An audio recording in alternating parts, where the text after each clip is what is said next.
Hello, everyone. I'm going to be looking at this write-up by Derego Somiari, and it says the Peter Obi phenomenon.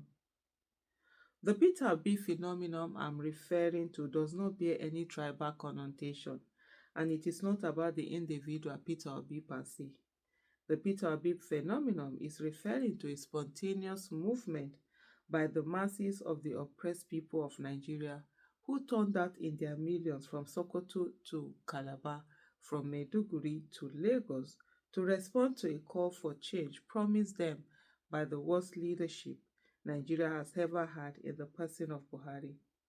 For over a year, they saturated the airwaves asking Nigerians to obtain their PVC to elect a leader they desire in the 2023 presidential election.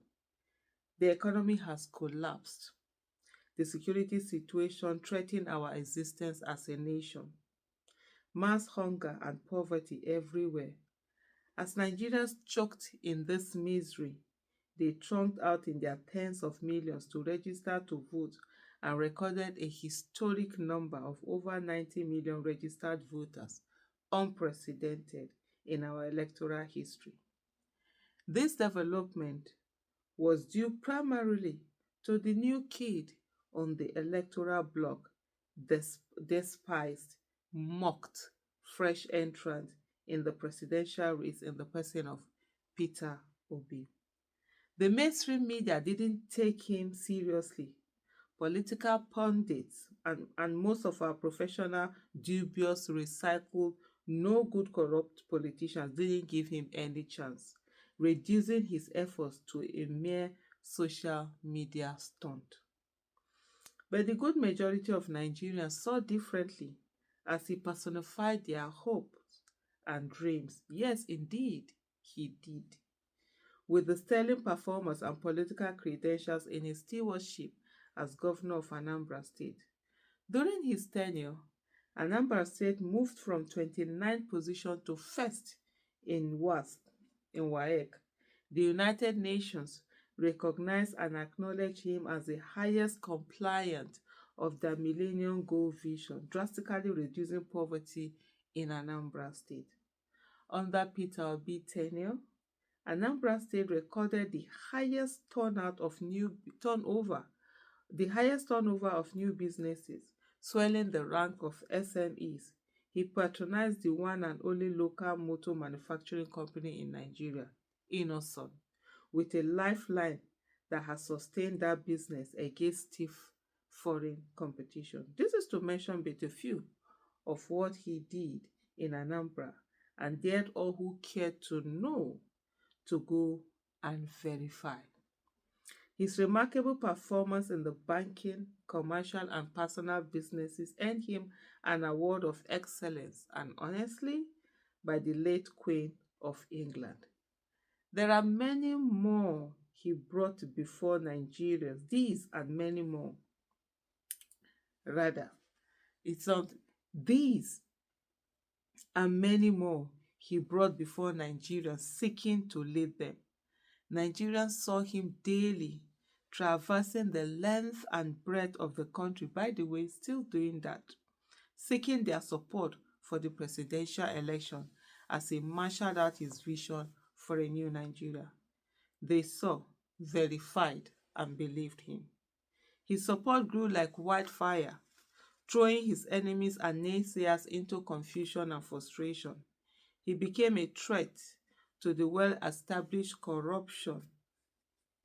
He became a threat to the well-established corruption empire of Nigeria, and the emperors of this evil empire spared no dollar to pull him down with all manner of sinister plots unimaginable. Election came. Nigerians home and abroad flew in to vote for Peter Obi, and he won clean and square without paying shishi. He beat Tinubu, Atiku, everywhere at Bodilon where he lives, beat him in Lagos where he claimed he built, beat him at Aso Rock, beat him at all military locations, beat him in Abuja, the federal capital, the confluence of the Nigerian nation, beat him in Rivers State, your state, Wiki acknowledged, etc. This is the Peter Obi phenomenon. Peter Obi is not the cause of the Nigerian civil war for which should seek an apology from the Igbo nation. Peter Obi is not the cause of the poverty among the oppressed people of the Ijaw nation. Peter Obi is not responsible for the rot and mess currently in Rivers State. The Peter Obi phenomenon is a hope and new Nigeria personified in the person of Peter Obi and has become rallying point for the good people of Nigeria. These same great good Nigerians were asked to obtain their PVC and vote. They did and were thrown out on the 25th of February.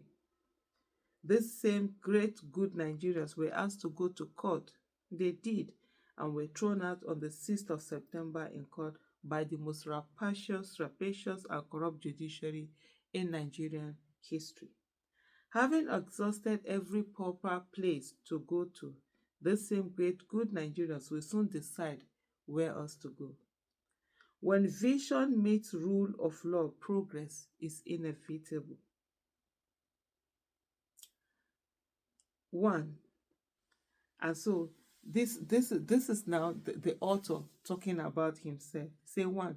Derego Somiari contested for governor of Rivers State in 2003 general elections. Derego Somiari contested for House of Representatives and the Senate of the Federal Republic of Nigeria in 2011 and 2019 general elections, respectively. Derego Somiari is the CEO of Somiari Dredging and Construction Company Limited. Derego Somiari is currently a student studying how to obtain a PhD in international relations and diplomacy. This is what this person had to write about the Peter Obi phenomenon.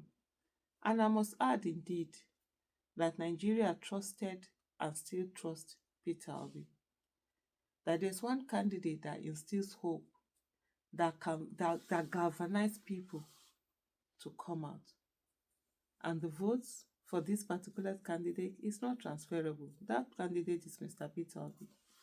So when people think about the fact that, oh, if only Mr. Peter Obi will support them, we do this, and come and run as a deputy, as that, those things will not work. Because Nigerians have seen it before, where they voted for deputy and how it took them and where it took them to. The Peter Obi phenomenon is just simply one of trust, hope, empathy, competence, character, capacity, courage, patriotism, and indeed one that signifies a bond between the Nigerian citizens and Mr. Peter Obi. Thank you for watching.